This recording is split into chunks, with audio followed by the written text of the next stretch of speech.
So it is started, huh? अस्सलामुअलैकुम। Stock market 2025 सबसे अच्छा साल स्टॉक मार्केट का ये वाला था और 2022 का था, जिसमें बहुत गंदी गिरी थी मार्केट, आपकी स्टॉक मार्केट की। इस वीडियो में मैंने आप लोगों को एक रीकैप देना है इस पूरे साल में क्या कुछ हुआ मेरे साथ और स्टॉक मार्केट के साथ स्पेशली, और मैंने क्या कुछ सीखा। तो आप लोग मेरे से मतलब मेरी जर्नी से काफ़ी कुछ सीख सकते हैं। मैंने जो गलतियाँ की हैं वो सुनते जाएं। मैंने पहली गलती, आर्टन एनर्जी मैंने उठा लिया था इस लालच में कि इसका डिविडेंड इसने बहुत अच्छा दिया था। ठीक है, मैंने 15,000 उठाया था। तो जब मैंने कॉल की ब्रोकर को, तो ब्रोकर ने मुझे कहा, भाईजान ये एक अजीब सा स्टॉक है, इसका कोई पता नहीं होता, फ्यूचर कोई नहीं है। मैं कहा यार तू उठा ले, मुझे उठाने दे। तो ये जो घड़ी मैं पहनी हुई है ना, ये आर्टन एनर्जी की डिविडेंड से आई है। ठीक है, अब ये मेरी ये गलती थी उस वक्त की। उसने दिसंबर में अनाउंस किया था, तो वो जनवरी फरवरी में उसका डिविडेंड आ गया था। मैंने क्या किया, जब आपने एक जगह गलती कर दी ना, आप उसी गलती को रिपीट ना करो। एक बहुत फेमस कोट है कि if you make a mistake it doesn't matter, but if you repeat a mistake then it is called a mistake. मतलब अगर तुमने एक गलती को फिर से उस गलती को किया ना, तो वो गलती वाकई में है, तुम मतलब कभी सीखोगे नहीं फिर लाइफ में। तो ये मेरे साथ हुआ, मैंने नहीं सीखा।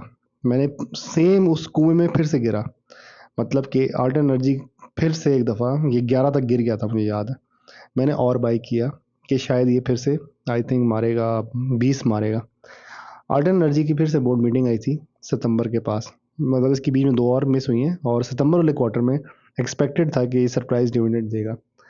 तो मैं बड़े जोश में था, मैं कहा यार मैं 5,000 और उठा लेता हूँ। तो मैंने 20,000, 10,000 और हाँ 25,000 मैंने इकट्ठा कर लिया था। फिर मैंने शुक्र है सेल भी किया थोड़ा बहुत, और मैंने 15 के पास, 14 के पास और 13 के पास सेल कर दिया था। स्टिल मेरे पास ये 10,000 15,000 की क्वांटिटी की रेंज में जमा हुआ था। और एंड में मैंने फिर एक फैसला कर लिया था, 1,74,000, 1,74,000 का लॉस बुक किया। मैं शायद पहला यूट्यूबर कह लो, ये अपनी तारीफ नहीं करना चाह रहा यार, है को जो ये बंदा जी तारीफ कर रहा है अपनी, जो खुल के बताता है कि मैंने लॉस बुक किया है। ठीक है, मैंने इधर लॉस अपना बुक कर लिया, 1,74,000 का आर्ट एनर्जी में मैंने लॉस बुक किया। अब मेरे अंदर एक गुस्सा आ गया। कहते हैं कि कभी भी रिवेंज ट्रेडिंग नहीं करनी चाहिए, गुस्से में ट्रेड नहीं करना चाहिए। मैंने गुस्से में ही आके एक और गलती कर लिया। मैंने फिर हैश कॉल उठा लिया। हैश कॉल में रोज़ देखता था 1-1 रुपये बढ़ रहा था। कभी ये 7 रुपये से चलना शुरू हुआ था और ये 13 पे आके रुका था। फिर 14, 15 और 16 तक गया। मैंने गलती ये कर दी कि मैंने इसको एक हाई पे बाय कर लिया। मैंने 20,000 क्वांटिटी हैश कॉल की बाय कर ली गुस्से में आके। ठीक है, अभी मैंने इसमें अच्छे काम भी बीच में किए, मैं पहले बुरे बता रहा हूँ। मैं वो बंदा हूँ जो पहले नेगेटिव्स दिखाऊंगा, फिर मैं पॉजिटिव्स की तरफ आऊँगा। तो मैंने 20,000 हैश कॉल उठा लिया 16 रुपये की रेंज में, 16 रुपीज़ का। यहाँ से क्या गलती हुई मेरे से कि अब वो हैश कॉल जो है वो तो 17 तक गया है। मैंने गलती की कि मुझे सेल नहीं किया। मैं कहा अब इसको 20 पे जाके सेल करूँगा। मेरे प्यारे फरसान भाई, जब वो इतना ऊपर गया था तो उसको सेल करते 1 रुपये का भी झूला लेना था, सेल करना था, मैंने नहीं किया। वो मुड़ा है वापस और वो 13 तक आके रुका है। तो मैंने यहाँ पे एक अच्छा काम किया, इसको एवरेजिंग करने लग गया। हर लो पे मैंने इसको हज़ार हज़ार करके जमा कर लिया। मेरे पास 22-23 हज़ार हैश कॉल हो गया। तो मेरी एवरेज आई थिंक 15.9 16 के करीब उधर कहीं बनी। थोड़ा थोड़ा जमा करके मैंने इसको कर लिया। और अब मैं क्या कर रहा हूँ, जैसे 16 क्रॉस करता मैं सेल करता हूँ 5,000 क्वान्टिटी। अब मैं निकाल रहा हूँ अपने अंदर से हैश कॉल। फ़ायदे की चीज़ें जो मैंने बीच में की थी वो ये की थी कि LSEVL मैंने लिया इसी तरह ही जोश में आके रिवेंज ट्रेडिंग करने पे। जब वो 6 रुपये का था ना, 5 से 6 रुपये का, मैं सोचता रह गया कि मैंने बाय करना था। ये मुझसे गलती हुई। एक आप सोचते रह जाते हो कि यार आप बाय करोगे कि नहीं। इसने अनाउंस किया था 0.5 रुपीज़ डिविडेंड। तो मैं सोचता रहा यार इसको बाय करें कि ना करें। LSEVL लाहौर वेंचर वाला स्टॉक है। जब 6 रुपये के पास था तो मुझे मेरा एक सब्सक्राइबर का मैसेज आया कि यार ये स्टॉक चेक कर। मैंने कहा हाँ स्टॉक तो बहुत मजे का, और डिविडेंड भी दिया। हैरानगी की बात है, डिविडेंड दिया और राइट शेयर भी दे दिया। क्योंकि राइट दिया फिर बाद में डिविडेंड भी दे दिया। मैं सोचते ही रह गया। मैंने कॉल भी की ब्रोकर को। ऐसा सोचने के बाद मैंने कॉल की ना 3 बजे के अराउंड। मैं कहा यार 40,000 ना LSEVL उठा ले। उसने मुझे एक बात बोली, उसने कहा तू बहुत बुरा फंसेगा। अब मेरे दिमाग में वो अल्टरन वाली बात अचानक क्लिक कर गई कि यार उसने उस वक्त भी मुझे कहा था बहुत बुरा फंसेगा। तो मैं कहा चल इस दफ़ा मैं इसकी बात मान जाता हूँ। उस दफ़ा मैंने इसकी बात नहीं मानी, इस दफ़ा मैंने मान ली और इस दफ़ा मैं फंसा नहीं। मतलब गलती हो गई मेरे से, I should have not listen to him. वहाँ पे क्या हुआ, LSE में अगले दिन 7 का हुआ, कैप लग गया। मैंने फिर क्या किया, 1 लाख क्वांटिटीज मैंने उठा ली इसकी LSEBL की 7 रुपये पे। अब यहाँ पे एक और मेरे से क्या गलती हुई, ठीक है 7 रुपये का उठा लिया, मेरे ग्रुप में भी सारे लोग थे, कहते फरसान में क्या कर रहे हैं, मैं कहा मैंने तो भाई गॉडजिला ट्रेड मैंने कहा मैंने कर ली LSEBL में। यहाँ पे मैंने वो कर तो ली ट्रेड, ट्रेड पूरी नहीं की, खाली बाय की, अभी सेल नहीं किया। जब वो 8 और 9 का गया था, मेरी ये गलती यहाँ पे हुई, मुझे चाहिए था इसको कम से कम 50,000 सेल करता। मैं ऐप के अंदर देख रहा था माशाल्लाह 1,50,000 प्रॉफिट आ रहा है, साला सेल नहीं किया मैंने, थोड़ा सा सेल किया मैंने, 5-10 हज़ार इतना सेल किया, मतलब मैंने कोई और ऊपर हो जाएगा, 10-12 का हो जाएगा। गलती हुई है, जब प्रॉफिट नज़र आ रहा हो ना तो ले लेना चाहिए। ये होगी 2 गलतियाँ।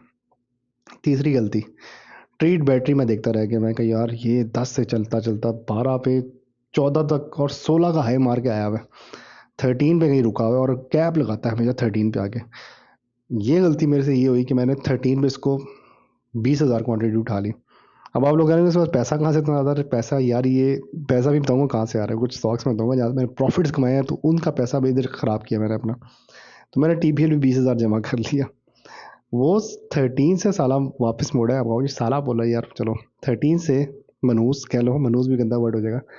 वो ऐसा चुटकुला स्टॉक है कि 13 से मोड़ा है, वो 12 तक आ गया। अब मैंने तो 20,000 क्वांटिटी उठाई, तो मुझे अच्छा खासा लॉस नज़र आ रहा है। आप मैं कहा यार ये तो गया। अब मैंने कहा लॉस साला बुक नहीं करना, इधर अड़ जाऊंगा मैं। मैंने फिर क्या किया, 12 के पास को और जमा करने लग गया। ठीक है, अब मैंने ना थोड़ा थोड़ा जमा करने लग गया, मेरे पास 22-23 हज़ार क्वांटिटी होगी। अब जैसे ही 13 टच करता है मैं सेल करता, ब्रेक इवन पे। अब यहाँ पे मैं अक्लमंदी कर रहा हूँ, ब्रेक इवन पे निकले क्योंकि इसने ऊपर नहीं जाना, मुझे लग रहा है कि ऊपर नहीं जाएगा ना, तो आई स्टार्टेड टू सेल। अब ये मैंने करने लग गया। तो ये 3 स्टॉक्स की स्टोरी मैंने बताई है कि ये गॉडजिला ट्रेड मुझे कितनी नाकाम हुई है।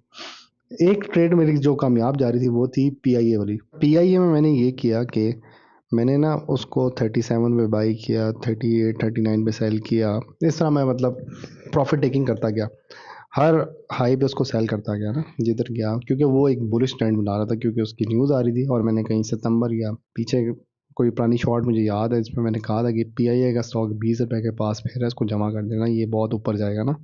तो मैंने PIA को इस तरह ट्रेडिंग करता गया, मैंने बहुत प्रॉफिट इसमें मतलब बनाता गया। लेकिन अब गलती क्या हुई, यहाँ पे एक नई चीज़ सिखाऊंगा आपको। जहाँ पे प्रॉफिट बनता जाता है ना, उस स्टॉक के पीछे बार बार नहीं जाते, वो स्टॉक आपको धोखा भी दे देता है। ये ऐसी है जैसे आपको जिस चीज़ से मोहब्बत हो ना, उसके पीछे बार बार नहीं जाते, वो चीज़ तंग आ जाती है आपसे। ठीक है, स्टॉक भी आपसे तंग आ जाता है, वो आपको फिर ऐसा धोखा देगा, फिर आप उससे दूर चले जाओगे। तो PIA ने ऐसे ही किया मेरे साथ, मैंने फिर गलती से ना फिर से बाई कर लिया, और 43 की एवरेज थी, 43। ठीक है, अब हुआ क्या मेरे साथ, यहाँ पे बड़े मजे का सीन होने लगा था।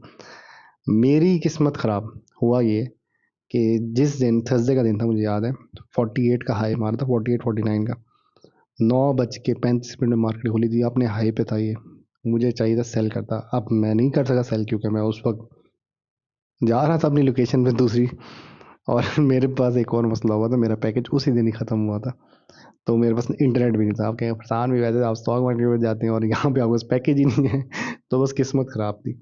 मैंने कहा अच्छा मैं इसको अगले दिन सेल करूँगा, फ्राइडे को वही है कि इंटरनेट ही नहीं था मेरे पास, क्योंकि मैं दूसरी जगह जब पहुंचा तो वहाँ पे नेट नहीं था, क्योंकि मैं ऑलरेडी फ्लाइट्स में था, जहाज़ों के अंदर ही फिर रहा था। तो मेरे से ये मिस हुआ PIA है यहाँ पे। तो 40 से करते करते उसने लोअर कैश मारता मारता ये आपका पहुँच गया, मुझे याद है ये 31 पे।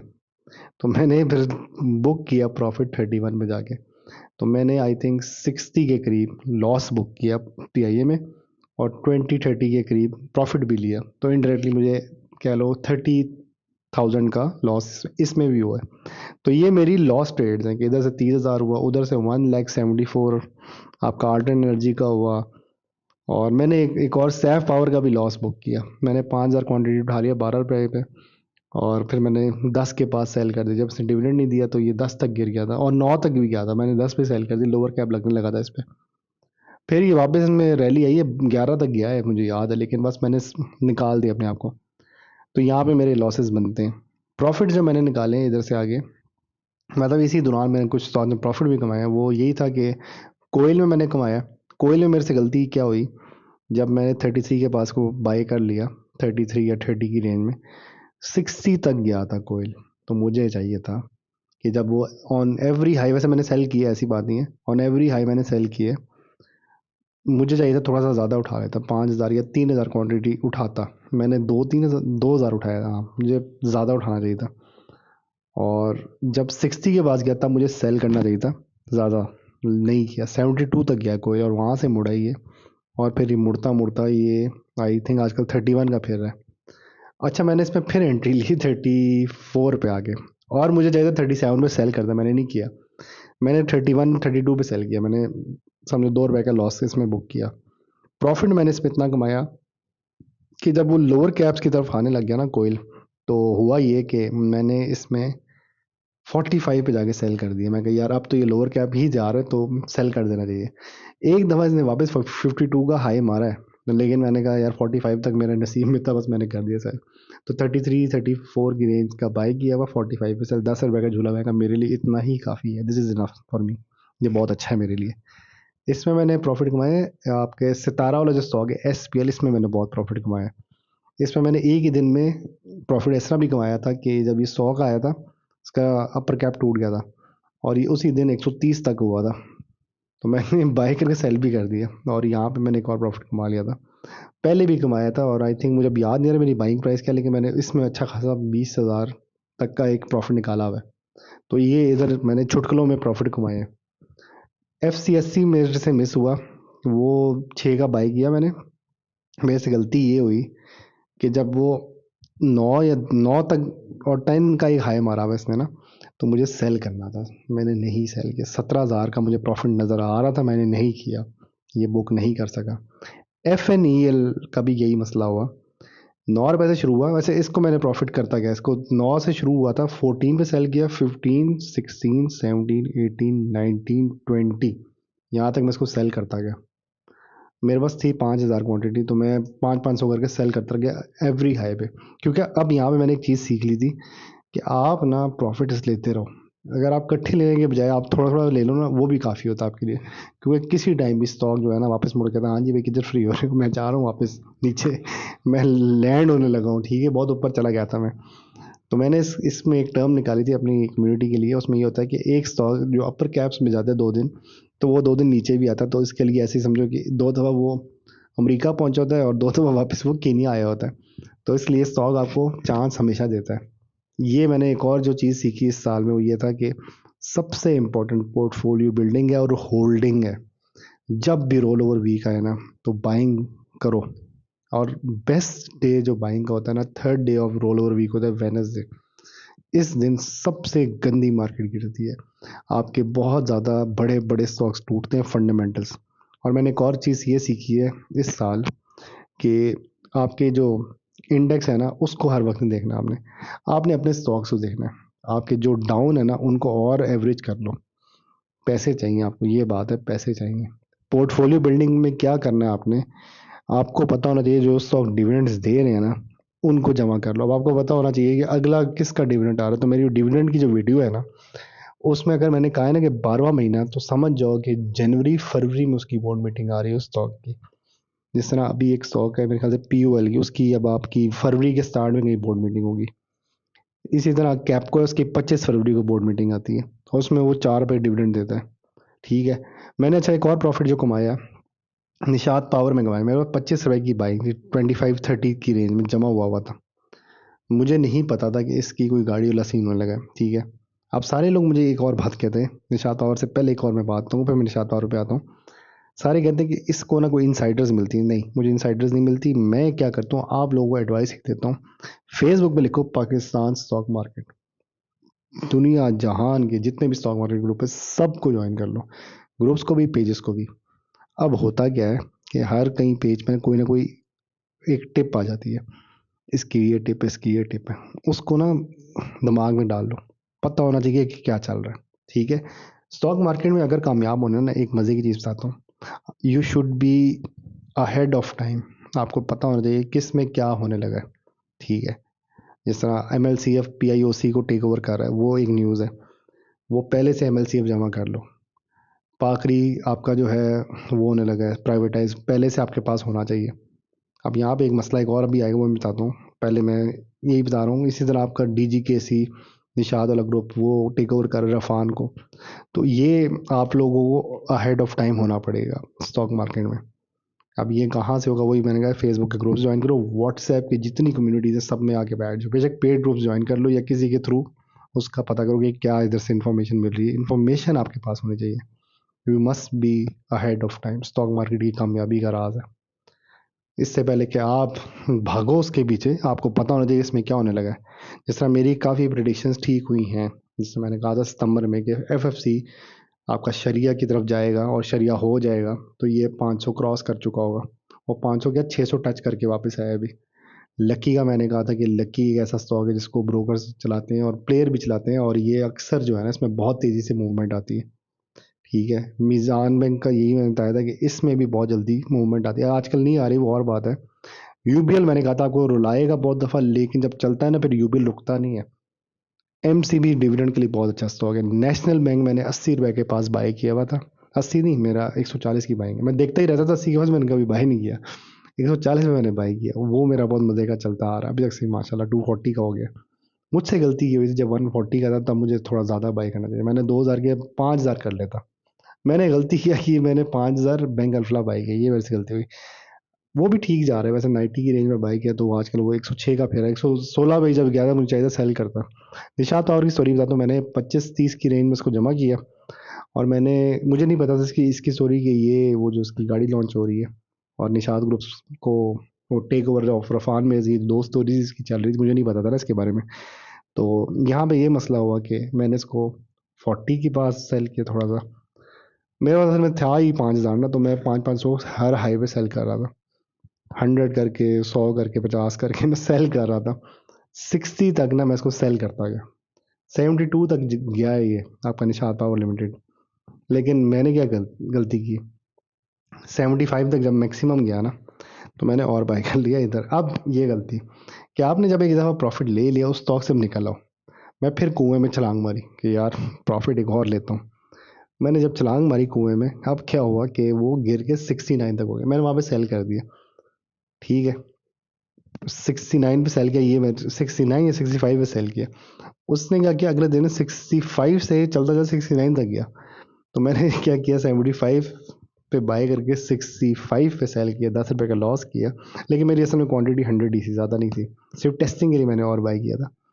और मुझे रुक जाना चाहिए था कि भाई एक दफ़ा प्रॉफिट ले लिया, मुड़ के नहीं जाते स्टॉक में। ये मैं आपको बताना चाह रहा था इस स्टोरी में। ठीक है, तो ये मेरे से हुई थी गलती।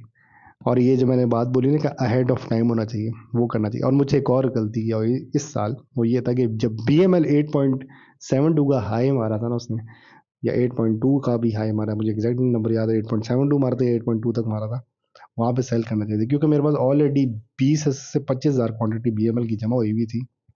20 हज़ार, अब 25 हज़ार होगी। तो मुझे सेल करना चाहिए था BML।